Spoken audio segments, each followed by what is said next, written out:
Hello, welcome. And my name is Anna Tang. I am with the League of American Bicyclists. I am the Bicycle Friendly America program specialist. The League of American Bicyclists is one of, if not the oldest national bike advocacy organization in the United States. We were founded in 1880 to help literally pave roads so that it would be easier for people to bike everywhere. And right now we are about 13 strong with a mission to lead the movement to create a bicycle-friendly America for everybody. We have programming in policy, advocacy, our bicycle-friendly America programming, as well as education and membership. Right now, I wanted to highlight one of the programs that we have going on is called our Community Sparks Grant, which is for $1,500 for local projects to improve bicycling in your community. And the deadline to apply is next week on February 1st by 5 p.m. Eastern Time. Also, finally, before I turn it over to RMI, I wanted to let you all know about the National Bike Summit, which is our flagship event of the year, which is the largest gathering of bike advocates in the country. It's held in Washington, D.C., and it is just a wonderful chance for you to network, attend breakout sessions, hear nationally recognized keynote speakers, go on some mobile workshops that take you out to explore Washington, D.C. And you also get to do a lobby day on Capitol Hill and meet your senators and representatives and help set the bike agenda for the upcoming year. So register today. It's happening March 19th through the 21st in Washington, D.C. And it's not too late to sign up. So go ahead and do that. And with that, I'm going to stop sharing my screen and I'm going to hand it over to RMI and their team, and we are just thrilled to have them here to talk about their new e-bike calculator. Thank you so much, Anna. We are very pleased to be here, and thank you so much for having us. We're excited to have the conversation today. Let's see, we're going to be going. Anna, do you mind just enabling screen share so I can pull up our slides? Sure. Let's see here. Maybe I need to make you a co-host. Okay, try now. Awesome. Perfect. Thank you so much, Jacob. And thank you, Anna. So as Anna said, we are really excited to be talking to you about our, it's called RMI's e-bike environment. Sorry, it's a really long name, but it's our impact assessment calculator where we're assessing economics environment. So we're going to give a tutorial today. Jacob, go ahead. My name is Heather House, and I'm a manager on our carbon-free transportation program, and I'm joined by a few of my colleagues, Brent Grunwald, who is the lead analyst on the calculator, and Jacob Korn, who is one of the co-creators. I also have Ellen Kennedy on the line, who's our principal on the carbon-free transportation team, and I think Amelia Ten as well, our program marketer. So we're going to dive in. We are really excited to gather. As I said, we're going to be going over our e-bike environment and economics impact assessment calculator. We're going to be talking through the functionality and also the couple planning scenarios that exist within it. There's going to be some opportunity for discussing how that data can be used that the calculator is producing. And we'll have ample time to answer your questions about the calculator. And at the end, we also would like to collect ideas and insight from you all, because really you're the experts, you're on the ground, and we would love to get your input on how to expand the functionality and enhance the usefulness of this calculator in the future. So we'll basically be going through a few slides as background context, and then we'll do a demonstration, we'll have Q&A, and then we'll wrap up with a survey. Before we dive in, if you are not familiar with RMI, I just wanted to give a really quick overview of our organization. We are an independent, nonpartisan nonprofit, and our mission is transforming the global energy system to secure a clean, prosperous, and zero carbon future for all. We do have a bold strategy, which is staying aligned with the 1.5 degree C scenario as defined by the Paris Climate Accord, which means we do need to reduce CO2 by 50% by 2030. Our team that's here today is working on transportation, but we also have programs that are working on buildings, electricity, and industry.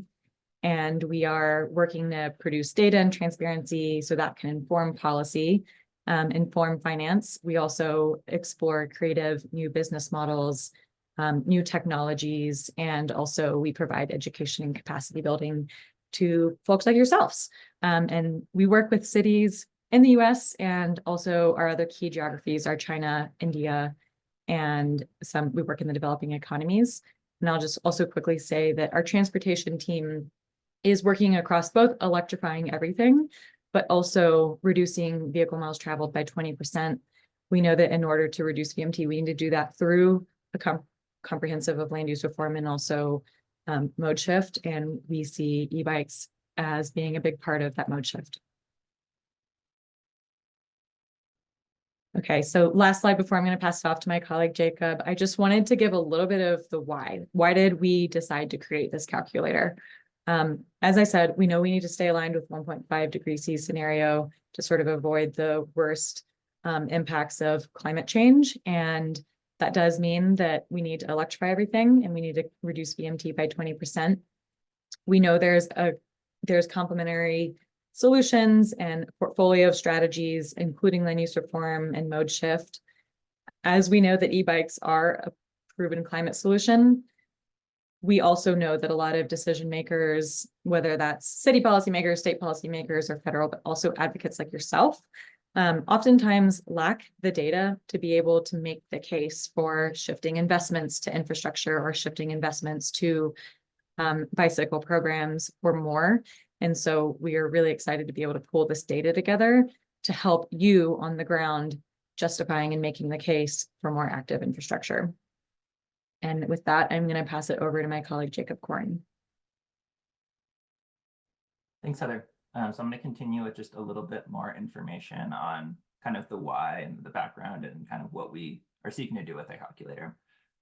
But as we know in this country, we get into our cars frequently and more often than not for pretty short distances. And it doesn't matter whether we're in kind of dense cities like New York or more sprawling ones like LA or Phoenix, as you can kind of see in this graph, that about 50% of trips are typically under 5 miles, and then up to 75% of trips are typically under 10 miles. And so the focus of the calculator was really to try to demonstrate the critical potential that exists with e-bikes of just shifting these really short trips. So it's kind of important for us. We're not trying to make the argument that you need to replace vehicles, and this isn't a competition with EVs, for instance, but really just trying to show how much potential that there is out there from shifting just a portion of these trips to e-bikes. So you can see some figures on the screen here of kind of what would happen if we were to reduce 25% of vehicle trips under 5 miles in these 10 cities and shift these over to e-bikes. So don't need to walk through each one of these, but you can see pretty significant savings in terms of kind of dollar savings for consumers, as well as on the environmental side for emissions. And this would be looking at it over a 10-year period. And so one of the biggest kind of e-bike stories from the few years that came out, our team is based out in Boulder, so close to home, just south of us in Denver, was the incentive program that they launched back in 2022, which became a pretty important motivator and also source of data for our work. And also kind of since then has become this pretty critical model for the nation that's being replicated in states and cities all over the place in terms of kind of new incentive programs that are being launched. And so won't get into the specific details, but this program became immensely popular. We saw rebates typically kind of disappearing within 10 minutes, all being claimed. And the city was able to provide nearly 5,000 rebates to folks just in the first year. And about 9 months after the program launched, they were able to survey participants. And we saw that nearly 3/4 of folks reported some significant mode shift, that about 3.5 car trips were being replaced, and folks are biking about 26 miles on average. And Bryn will get into this in a few minutes, but this provided pretty critical real life data that we were able to use to inform the calculator about kind of what we're seeing on the ground in terms of mode shift as a result of folks shifting to e-bikes. And the table at the bottom, you can see over 10 years, kind of both VMT reduction, emissions reduction, and then fuel and maintenance savings per person that folks would be able to expect by shifting just this portion of trips over to e-bikes. And the last point that I wanted to hit on here is the potential for e-bikes to really promote much more equitable mobility for all by reducing transportation costs for folks, and then also being able to kind of improve air pollution in cities. So this is a really important point for one, due just the increasing costs of vehicle ownership. We saw a 13% increase kind of year over year from 2022 to 23. And a lot of this was driven by the inflation and kind of higher interest rates that took hold just kind of in the economy, both for vehicles and obviously in other sectors as well. But the potential, I think, here that we want to hit on is just to really be able to reduce costs for folks who are kind of already burdened by transportation costs in their day-to-day.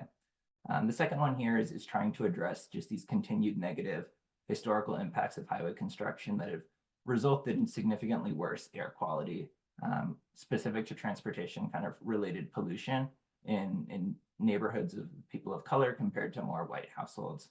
And another point here is that EVs are kind of making an important dent in this by being able to reduce tailpipe emissions.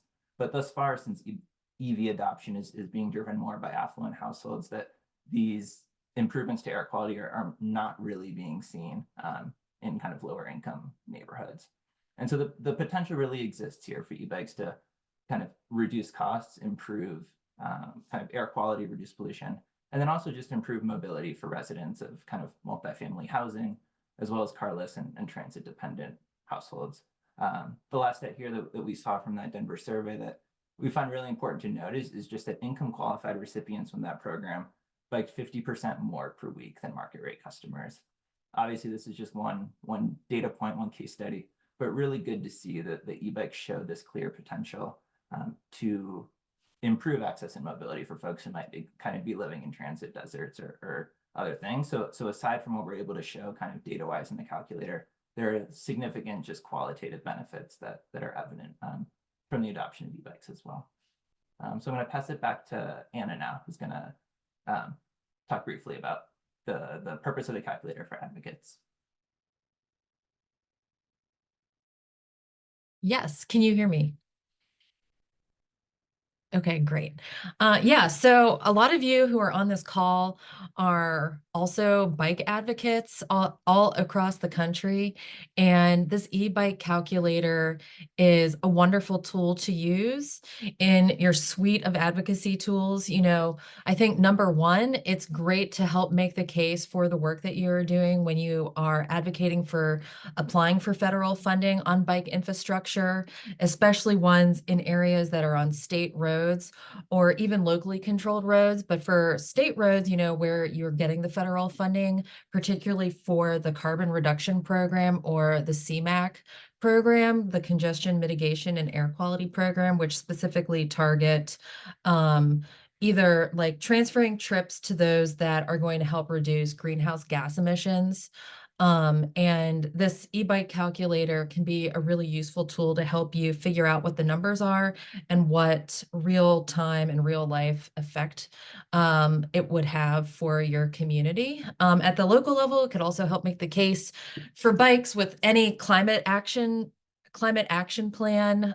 If you have one in your community, if you don't, it could be an impetus to start a conversation with some of your local leaders or local elected people. And it can also help tell stories. I think, you know, as bike advocates, one very important role that you have in the community is to help tell the story of your experience and other people's experiences biking.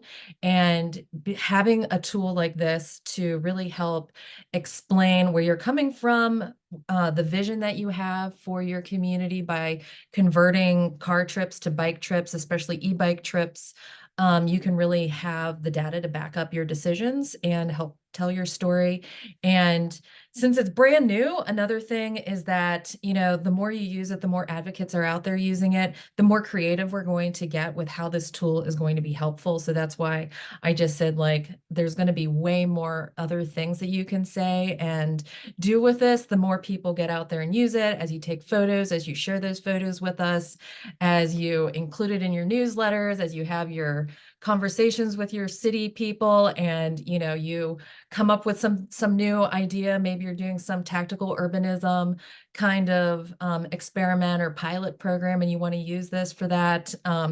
So really, like there's no end to the amount of creative things that you can do as an advocate out in your community. And we just want to see you use this and help you make the case for the change that you are trying to do at the local level or at the state level or wherever you are, for this. So yeah, that's what we have for advocates. Thank you, Anna. Okay, we're just about to dive into the demo. Before we do, I wanted to just quickly give a little bit of landscape assessment of what it looks like. This calculator has two different scenarios. We have a city mode shift goal, and we have an e-bike incentive program. As an FYI, we're kind of always tweaking with the calculator and making little updates and iterations. So city mode shift goal, we think kind of makes a little bit more sense. In the calculator, we talk about it as a citywide goal. So Bren will point that out when we do dive in. But the city mode shift goal was designed to estimate the impact of shifting a percent of passenger vehicle trips to e-bikes. There's scenario planning options that include a gradual replacement over time, over 10 years, and an immediate adoption. I just want to kind of pause to point out why we think this is really important. We initially built the calculator to just have one scenario where it offered a gradual replacement over time, which is likely more aligned with reality. We also wanted to add in this option of immediate adoption so that you could see how much more impact would happen if we make change faster. And we think that that can actually support you and your advocacy to be able to push for change faster when we're able to compare, here's the impact that we would have if we make really rapid changes versus the impact that we'll have over a slower adoption over time. So that is scenario one, assessing the impact of shifting a percent of trips from vehicles to e-bikes. The second scenario is measuring the impact of an e-bike incentive program. So we're starting to see different types of incentive programs pop up across the country. And we're starting to see cities consider incentive programs, but sometimes they might not be able to justify it because they don't know the impact that it'll have. So this scenario of the calculator is estimating the environmental and economic impact of these types of programs. So you can actually go in and enter specific parameters, whether it's market rate or income qualified or how much you want for commuting and cargo. So we have a lot of breakdown that Bryn will go into. Those are the two different scenarios. Both of these scenarios, as just like a caveat, are measuring potential only.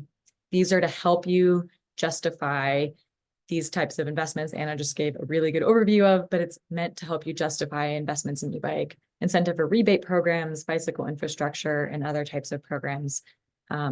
So wanted to throw out that disclaimer in the beginning. Okay. That's all of background context we're going to offer. I'm going to go ahead and pass it over to Bryn Grunwald, lead analyst, to take over the demo of the calculator.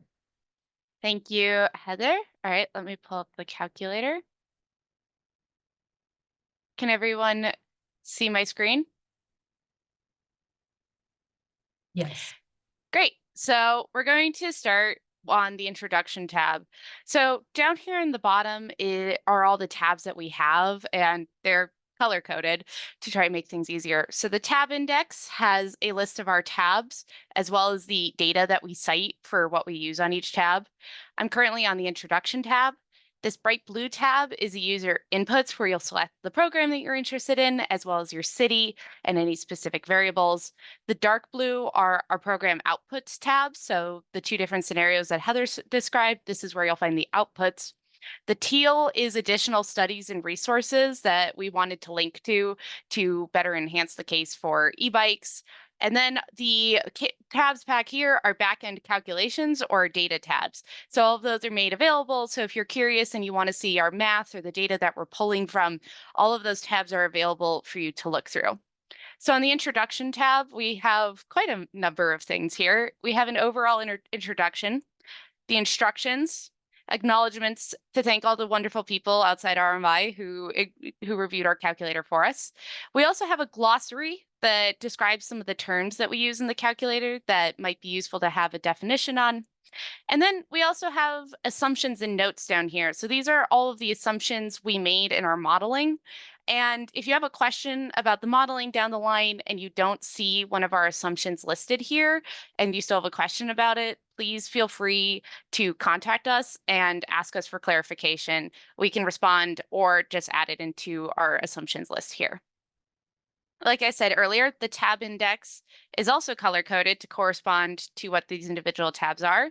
It lists the name of the tab, contains a description, and then also includes the data that we used, as well as a link to the resource. So if you have any questions about the data that we use for these various tabs, where we got it from, this would be a good tab to check with to see where that information was pulled from.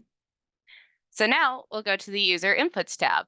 So you start with step 1, which is selecting your city and your state. So there's a drop-down menu here from which you can pull and select your state. So as a note, when we started making this calculator, we used this data source called Replica. And at the time, Replica did not have city level data available for Hawaii or Alaska. So there are no Hawaii or Alaska cities in the calculator right now.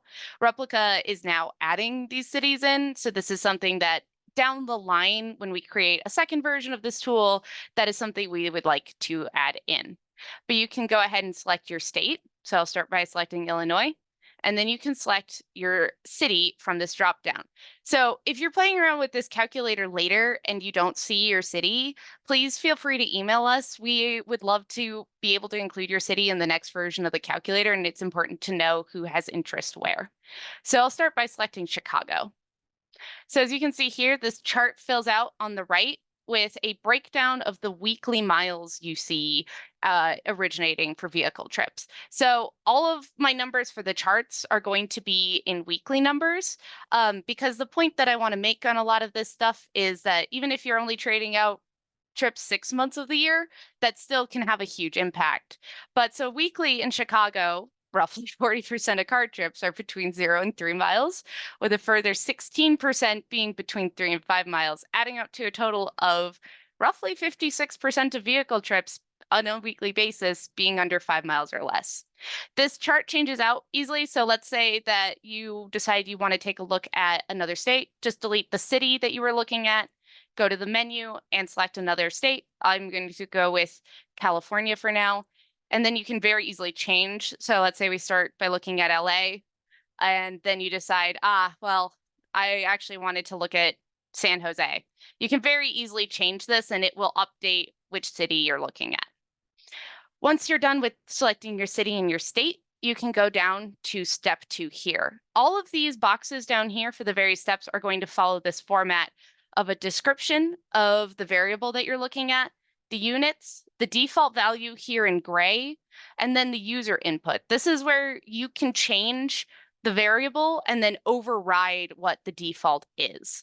This also has a description box here. So this box here in step 2, this is where you will actually select your scenario that you're interested in running. So Heather alluded to these 2 scenarios earlier. These are the citywide goal, which is that mode shift, or the e-bike incentive program. Currently, the calculator only lets you run one. You can't run both at the same time. So you do need to select which program you're interested in. The default is just to leave it with the citywide goal. So I'm going to do that one for now, and we'll come back later and look at the e-bike incentive program. So once you've selected your program that you're interested in, you can come down here to step 3, where you can then check out the population growth, the percent of EVs registered to the city, and your EV policy scenario. So these numbers, the population growth and the percent of EVs registered, that does change some variables in the back end. So that is important to change out depending on what you're trying to look at. But these are drawn from statewide numbers. So if you're looking at this and you're from this city and you say, that's not right, we actually have 10% of our vehicles in this area are electric vehicles, you can very easily adjust that upwards or downwards as need be, and that will feed into the calculations. We also offer in this calculator 3 different scenarios for you to test EV adoption with. So there's a business as usual scenario, which projects that by 2030, 9% of all vehicles on the road will be EVs. And then there's a more aggressive scenario, the 1.5-degree aligned scenario, which projects that 29% of all vehicles will be EVs by 2030. And the default is to go with the mid ground, which is 19% by 2030. So this is to really just show that there's benefits to adopting e-bikes, even as we have more electric vehicle adoption. All the math is in the calculator throughout there, so you can see how this changes out. But these scenarios are just meant to highlight that e-bikes will help with electrification much more rapidly. So once you've selected everything you want to there, I'm not going to change anything for now, but you can if you want. You can go down here to step 4A. So since we've selected the citywide goal, these boxes are on gray for the citywide vehicle trip replacement goal, and the e-bike incentive program is grayed out. Like I said earlier, right now the calculator only lets you run one scenario at a time. So if you go up here and you select e-bike incentive program, over that, this box grays out while this box becomes available. So for now, we're just going to be looking at the citywide goal. So like Heather said, you can either look at an immediate adoption scenario, which is these trips are cut tomorrow, or you can look at the gradual adoption, which is over 10 years. You can then look at the goal that you have for trip replacement. So it's broken down into two categories, 0 to 3 miles and 3 to 5 miles. So we decided to cap this at 5 miles, largely due to research that came out of Europe that showed that people who have e-bikes bike much farther than people do without e-bikes, biking on average roughly 8 kilometers a day or 5 miles or per trip. So if you're curious of like what would be a reasonable goal to set here, you can always go up here to the city chart to refer to it to see, oh, okay, in San Jose, 34% of car trips are between 0 and 3 miles, and then a further 18% are between 3 and 5 miles. So I'm not going to change any of the defaults down here. Right now we're assuming that 25% of car trips will be replaced within 10 years between 0 and 3 miles, and a further 10% between 3 and 5. Once you've selected everything you're interested in here, you can go to the citywide goal outputs tab. So that starts with a recap of what you selected up here along with the chart.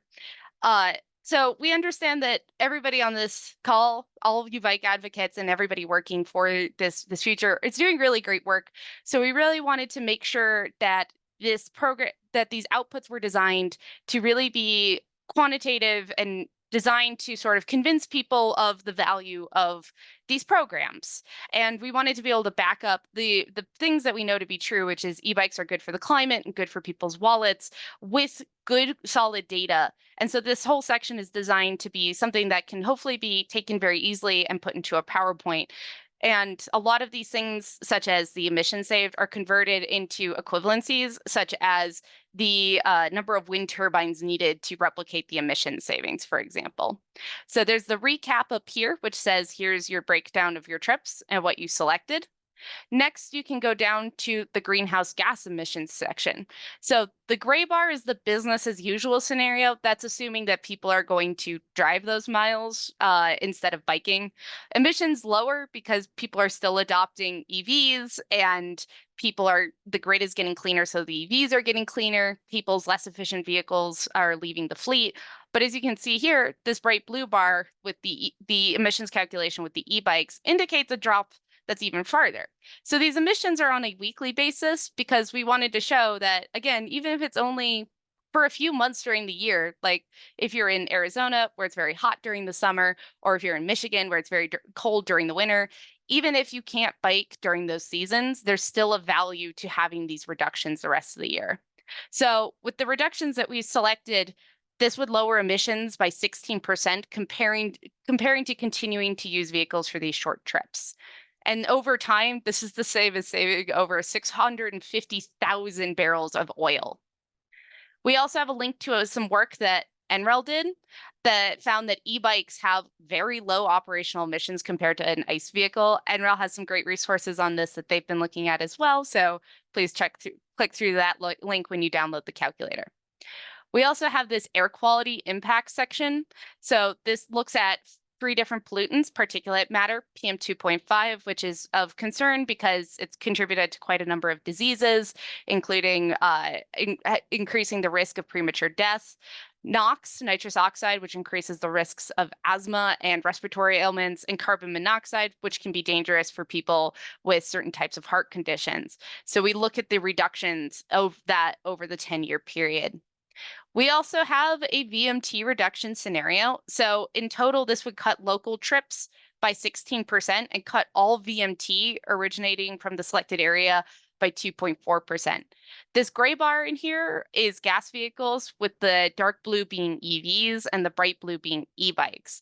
And the point that we wanted to make with this section as well is that statistically right now, e-bikes are more likely to replace a trip that's being taken with a gas car than with an EV.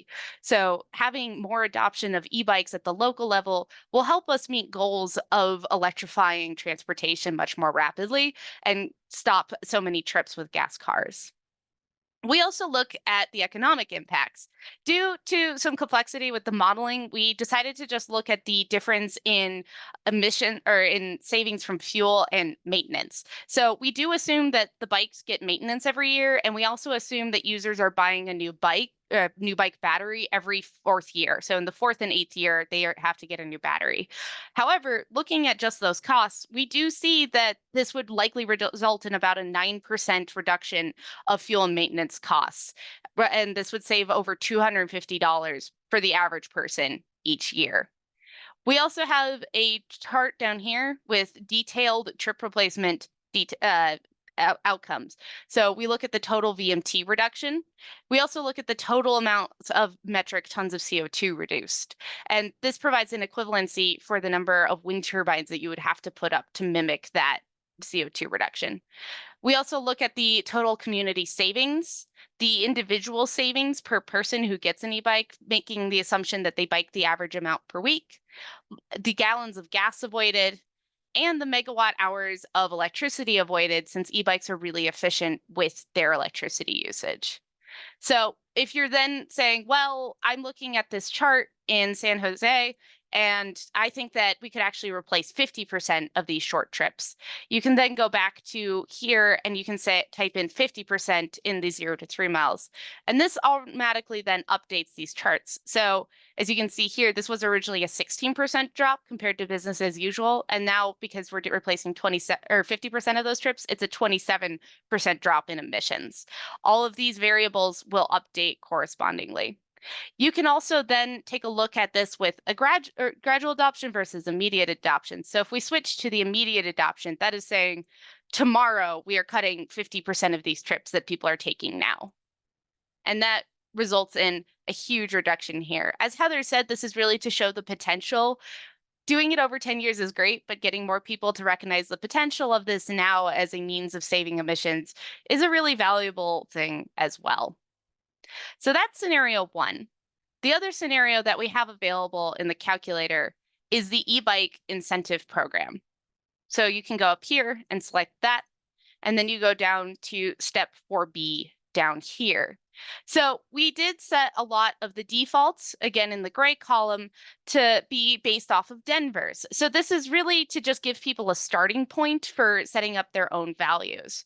So there's the ability to put in a program budget, for example, the timeline of your program, and then you can also set different amounts of incentives for market rate and then income qualified customers. So market rate customers are people who make 80+% of the area median income, and then people who are income qualified make less. In Denver's program, we saw something that I think a lot of cities have been replicating since, which is offering more money to the participants who are income qualified.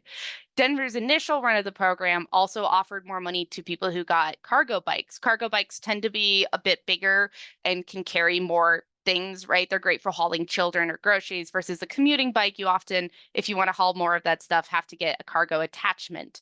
So we have these various things here where you can then also select what percent of emission or what percent of incentives would go towards the income qualified program participants versus the community or the market rate customers, and what percent of those rebates are dedicated for commuting e-bikes. We also took Denver's baseline measurement that they found for the miles people bike per week. So market rate people biked on average 22 miles a week, while income qualified individuals biked on average 32 miles a week. So you can set your budget up here. I'll just leave all these defaults the same, and then you can go to the program outputs tab. So it comes up at first with a little table to summarize what your inputs are in case you want to run multiple scenarios and then input them into a PowerPoint or something to compare them. Likewise, similarly with the citywide goal, it looks at the greenhouse gas emissions reduction here. We look at the air quality impacts. We can see the VMT reduction here. And then in a change from the city VMT goal, we actually did the individual savings here rather than the citywide. So as you can see here, we're accounting for people getting new bike batteries, but this is to look at what would the likely average person save compared to continuing to use their bike for those trips. We also have charts to show what we would be assuming the number of incentives you would have. So how many incentives would be going to income qualified participants versus market rate, what percentage are commuting versus cargo. And then we also have another table here, which has some of the same values as last table, but with the addition of a individual VMT reduction and the dollars of CO2 saved per dollar spent on the program, as well as the metric tons saved per e-bike. So if you then say, well, I think that I would actually prefer, right now the default is to have 50% of the incentives go towards income qualified people. And let's say you're saying, well, I'd prefer to have 75%. You can type that in here, for example, and that will automatically update all of this. So you can see here, a lot more of the rebates are suddenly for income qualified folks. And you can see a much bigger savings amount because, as we saw from Denver, income qualified people tend to bike a lot more. And then this also updates this table as well. So as you can see here, the individual VMT went from 10% all the way up to 11%. So, and that can be changed as well. If you do a program and you find that people who are market rate bike a lot more, like they bike the equivalent amount to the income qualified people, you can come here, you can adjust that, and you can see what is the impact of that. So this is a useful way to kind of check what could happen as a result of this program. We also included a tab to hold a bunch of the studies and additional resources that we thought were useful, but couldn't find a way to put into the calculator in a way we felt comfortable with. So these include things such as evidence suggesting that e-bikes are great for reducing traffic congestion, that e-bikes can qualify as moderate exercise to help people meet exercise goals, that people who buy an e-bike more than double their use of bikes for transportation, that e-bikes can actually bike access in general can be really beneficial for businesses, especially if people feel safe biking downtown, and the impact on noise pollution. We also were able to compile some best practices for infrastructure development. So we pulled some resources from a variety of organizations here to give some resources for good infrastructure development and safety, as well as some good case studies and best practices for developing an e-bike incentive program. So that's the calculator. Thank you so much for doing that demo, Bren. I'm going to let you take a sip of water if you want one. Yes, please. Thanks to all who have added questions so far. Just a reminder, please do keep adding questions into the Q&A, and we're going to spend the next 15 or so minutes addressing them. Okay, first question. I think there's two that are a little bit related. First question was, where does your data for VMT come from? Is it based on phone location tracking like Google's environmental insights explorer? And a potentially connected question is, we attempted to work with Replica and they were never able to ground truth validate their data. How confident are we that their data is accurate? So yes, I did use Replica, and I think like the best way that I can recall it off the top of my head is that they use location data from a city. And I think that right now we're seeing some interesting things with VMT and travel data in general. So I think right now, this was the best resource that I had, and it seemed fairly reasonable. But I think it's always one of those things of this is an estimation of this kind of stuff. So at the very least, I wanted to provide sort of an idea of we know that a lot of trips are short and it's very difficult to get good data right now. Um, I hope that kind of helps. I think that Replica is useful, but there's going to always be, I think, some question with modeling because you do have to make some generalized assumptions. So that's why I left all of my data and the calculations up so that way people can go through and check it and ground truth it themselves. This is meant to sort of provide an estimation of the potential so people can have a starting point to say, here's a useful tool to start looking at our emissions and cutting down on them from this one resource. Great. Because you mentioned the potential and estimation, I'm going to shift to another question. If this tool is to measure potential, do you have recommendations for measuring results or how we might be able to adapt the tool to measure program results? Yeah, Jacob, if you have any thoughts, jump in as well. I think that one of the really challenging things with measuring results from programs like Denver is it can be difficult with surveys to get good data, right? It's sort of like the difficulty with getting people to respond accurately to a nutrition study. So there's great resources from places like NREL. They've developed programs to help people have a thing that on their phone when they track it. Denver ran a study with the Colorado Energy Office where they gave e-bikes to low-income workers, and then they tracked their movements through the OpenPath tool that NREL developed. And so I think that it's one of those things of it's going to be a combination of confirming behavior with surveys, but also potentially having these trip diaries loaded onto phones where people are able to click when they're starting a trip and when they're stopping taking a trip. I think that there's going to be always a little bit of like questions around this, but I think the one thing that we can see from research more broadly is that people tend to ride their bike a lot more once they get an e-bike.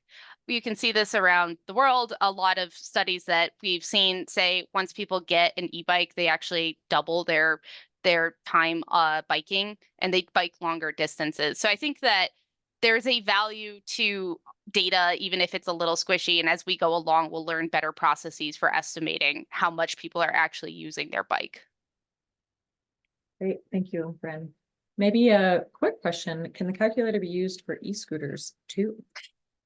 Oh, goodness. I think I could update it in the future to be used for that. But a lot of, so there's a tab in the calculator that draws on e-bike models. I took the data for that from Electric Bike Review, and that takes a look at sort of their average efficiency over time. So I would basically, if I wanted to look at e-scooters, need to just modify it to account for that.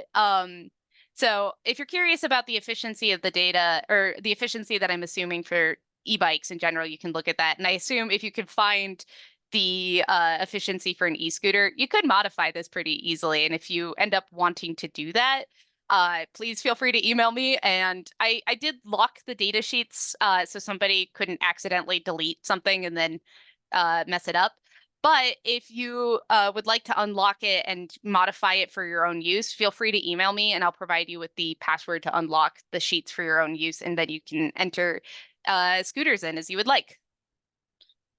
Great, thank you, Bren. I'll quickly answer a quick question. Someone asked, how can we get our city added? Please let us know. We'll have a update in the future where we add in cities. We're also going to be sharing a survey at the end of this, where we'll be asking folks if you have cities you want us to add, so please do add it in the surveys. One other quick question someone asked, are we allowed to use this content on websites and how should credit be stated? We're very happy for you to, please do. If we'd love for you to give RMI the credit. If you have any questions, feel free to reach out to us by email or also add in your email into the survey and we can reach out. Okay. Next question.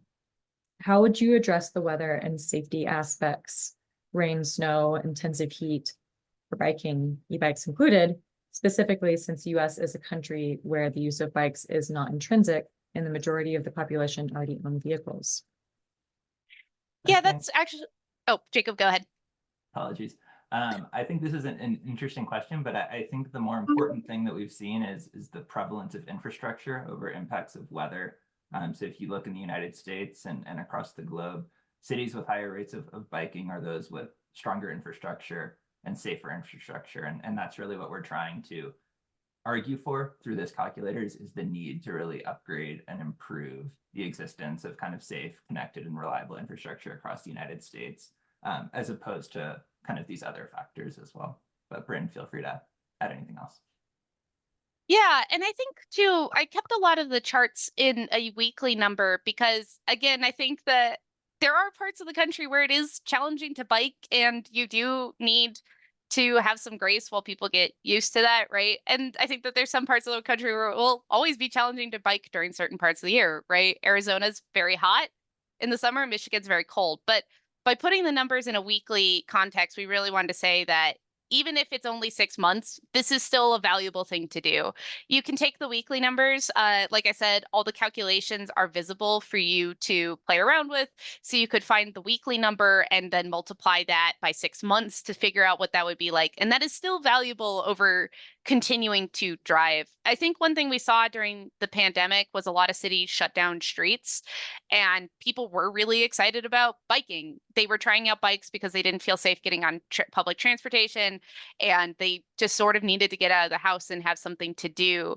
And I think that it shows that even if it's only for maybe like 6 months of the year, there's going to be people who want to do it. And I think if they build out the right infrastructure and we have the considerations, we could be like Oulu, Finland, which gets down to negative 20 degrees Celsius, but you still see children biking to school in the snow. Or in the Philippines, they've been building out a ton of bike lanes, and that is an incredibly hot and humid country, but people continue to bike there. There's always going to be somebody who will take advantage of the infrastructure, partially because they like to, or maybe they just realize they prefer that over their car. Great. We'll try to be brief on our following responses so that we can get through as many questions as possible. I know we still have a lot. So one just quick one, brass tacks about functionality. With the inputs, there are assumptions automatically included, and you can edit them individually in the green columns as needed, desired. Yeah, green column is where you can edit the inputs. Gray column is the defaults. So there are caps on some of the percentages. You can't go over 100%, for example, but it's mostly open for you to play with. Great. Okay, so there's some questions about, can the calculator do regions versus cities? And there's also a question of like, is it possible to run a statewide scenario? California is in the process of launching a statewide e-bike incentive. We would actually really love to be able to build this out to have a state version and a federal version. We, as you all know, as advocates, we're always budget constrained. So if we can bring in funding to do that, we will build it out. And if you have any good leads, let us know. But right now, the calculator doesn't. I would recommend at least like you can add up the results from all the cities that are in the calculator, and that would kind of be what you could do in the interim. Okay. We've got a question. E-bikes are not carbon neutral. Have you calculated the energy costs and carbon costs for e-bikes into the climate calculations?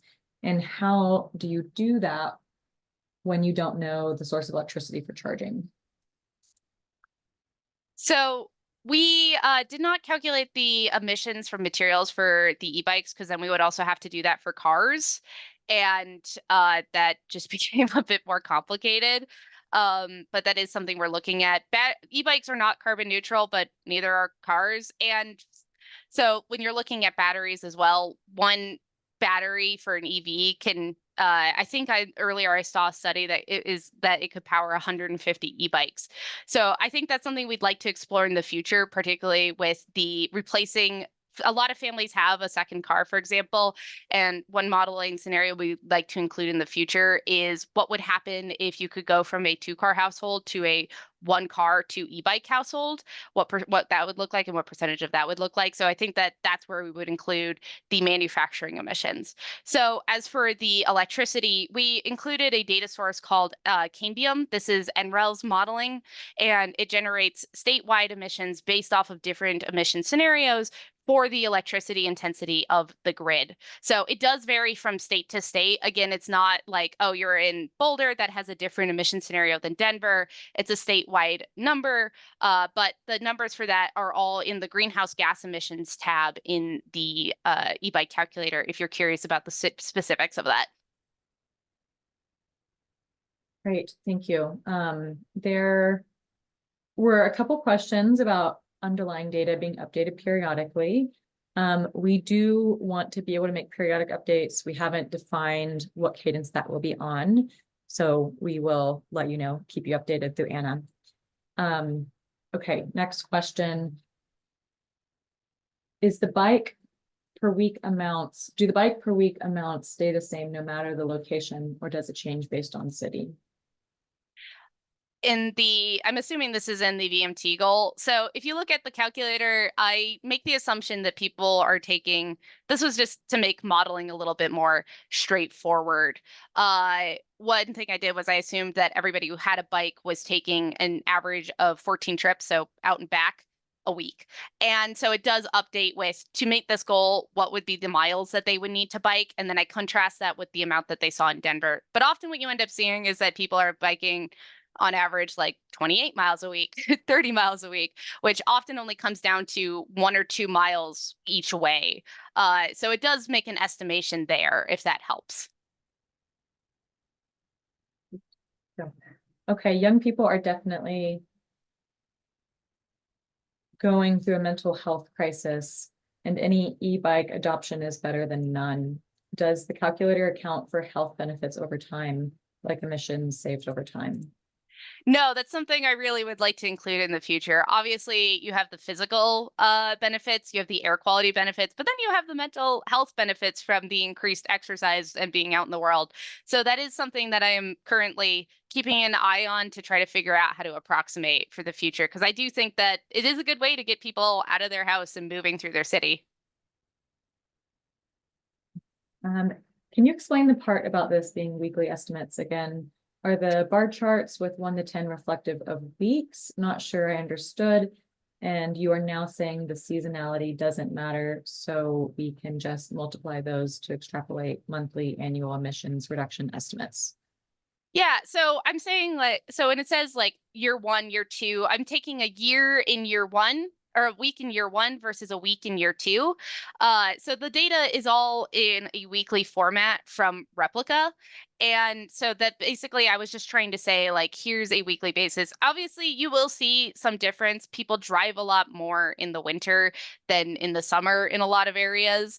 But I would like to in the future expand it to be a little bit more. But this is to basically just say, even on a weekly basis, if you're looking at it now, if you're getting 25% of people to bike 20, or if you're getting 25% of short car trips to be done by a bike in 10 years for 6 months in Arizona, that's a good thing in terms of this emission reduction. So I hope that clarifies it. And I understand it's a little bit confusing, but yes, it's a weekly number per year that you can then multiply up to kind of get a rough estimate of here's the monthly reduction versus the 6-month reduction. Just momentarily, we're going to shift from questions. I see one about saying it's not really easy to add up cities. Can we request reports for our state cities? Unfortunately, right now, our team just doesn't have the bandwidth or capacity to take something like that on. There's not an easy functionality in the tool right now. Please leave that as feedback in our survey, because we can take all of that to donors and point to the fact that there are multiple advocates asking for certain upgrades, and hopefully that can make a push for us to be able to get the funding in to do it. I think the easiest way is going to be for you to just add them up, unfortunately. Okay, I think we've gotten through most questions at this point. I don't want to miss any questions.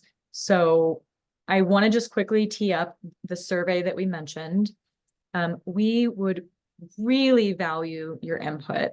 The survey that Jacob is dropping into the chat is basically asking for your feedback on the tool and how we can make upgrades or expansions to it so that we can make it more useful for you. Asking for general feedback on it. Also, if you have questions that weren't answered or you have questions come up, like please drop those in and we want to make sure to follow up with you. And if this calculator is something that you think is super cool and you're excited to use it or you've already used it, we'd love to hear from you. Those types of testimonials are really valuable for us to be able to continue this type of work, producing this type of data and getting it in the hands of advocates on the ground. So we really support any testimonials that you're willing to share. With that, I just want to maybe if there were any questions that were not yet answered, I would actually welcome you to unmute and ask, because I have been trying my best to keep track and I just want to make sure no one was missed.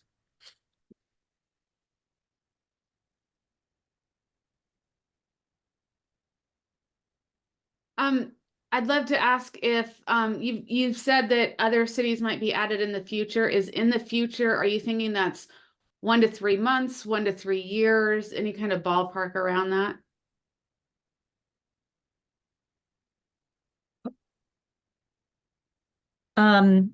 We can't give an exact number on it, partially just because of budgeting and capacity, but I absolutely before a year. I think the goal would be like, let's just say in about a quarter. Oh, wonderful. Thank you. Todd. Yeah, Todd from the Detroit Greenways Coalition. I had a question. Does the model take into account the percentage of the population that doesn't own a vehicle and using an e-bike wouldn't be replacing those trips on a personal vehicle, but more likely replacing them on an Uber or Lyft? No, when I was so Replica makes an estimate of, well, it looks at how people were taking these trips. And so when I was cleaning the data for use, I cleaned out anything that was I was only looking at rideshare and personal vehicle trips. So it's single trips there. So I wasn't looking at the percentage of people who didn't have a vehicle and how this could help them. I was mostly just saying, like, if this was replacing car trips, what would that value be?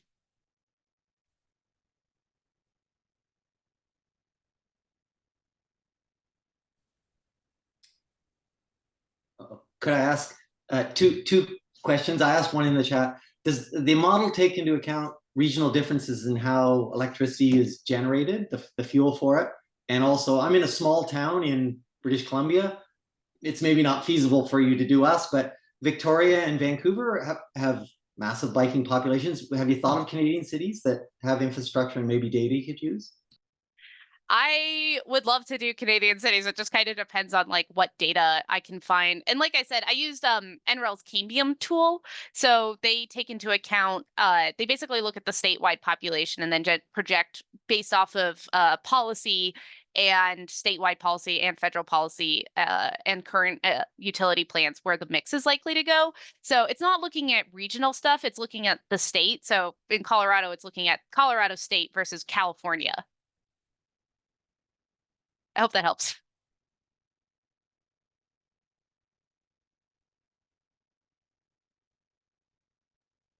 Great. Well, we are just at time. Thank you, Anna, for having us. I want to pass it back over to you. Yeah, thank you so much. There were so many positive comments coming in through the chat. I love seeing where everybody is from. Please, if you have a chance, fill out the survey link that Jacob put in the chat. And if not, we will be emailing it out afterwards. If you need a minute to kind of think about what you would like to put in there, but it's in the chat. And also, please, if you would like, apply for a Community Spark grant, register and join us at the National Bike Summit, where you can meet a lot of the people who are on this call and hear more clever ideas like this one. And check out our blog link, which I'm going to put in the chat right now, which is where we will be putting the recording to this webinar. And yeah, just thank you. A huge thank you to everybody who put this e-bike calculator together. It is such an incredible tool, and to RMI for joining us, and for all of you for joining this call. It was great to see you, and have a great day. So thank you so much. Take care and have a nice rest of your day. Thanks again.